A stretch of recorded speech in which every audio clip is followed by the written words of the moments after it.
Ozurie is feeling torn between the life you want and the life you have. Consider Dorothy,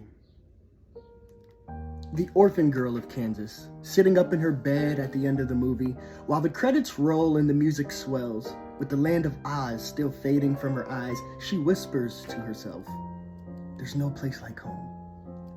Eventually, of course, she knows she'll have to get out of bed, put on a pair of ordinary black slippers, and carry on with her life on the farm, counting the chicks, darning the stockings, pushing gray eggs around a cast iron pan. So Conan goes on to describe her activities on the farm. And yet, even as she makes her way to school the next morning, she now carries with her a certain unshakable awareness that her gray gingham dress is secretly blue, that her charcoal hair is actually a rich auburn, that the sky catches fire when the sun goes down. She'll try to blink the colors out of her eyes, but she'll never be able to forget that there's an entire dimension hidden inside things. I'm skipping ahead here, but to her, Oz is more than a dream. It's a sickness, a feverish desire that infected her mind, making normal life feel intolerable when she had been doing just fine. But where does she go from here? How long will it be before she's gazing over the rainbow once again? How long before she's galloping across the fields like a storm chaser, beckoning her arms to the clouds like a toddler desperate to be picked up?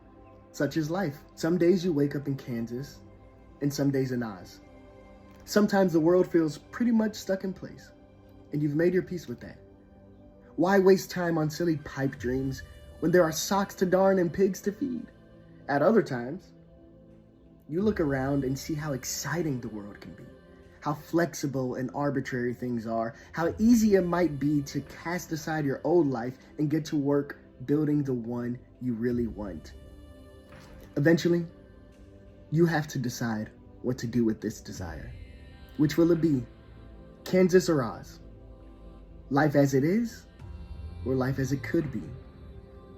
So Koenig says soon enough life will offer you an answer.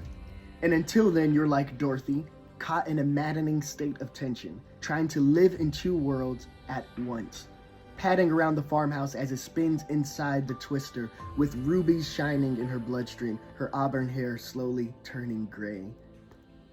Spare a thought for poor Dorothy, the orphan girl of Kansas, who dreams in color but lives in black and white.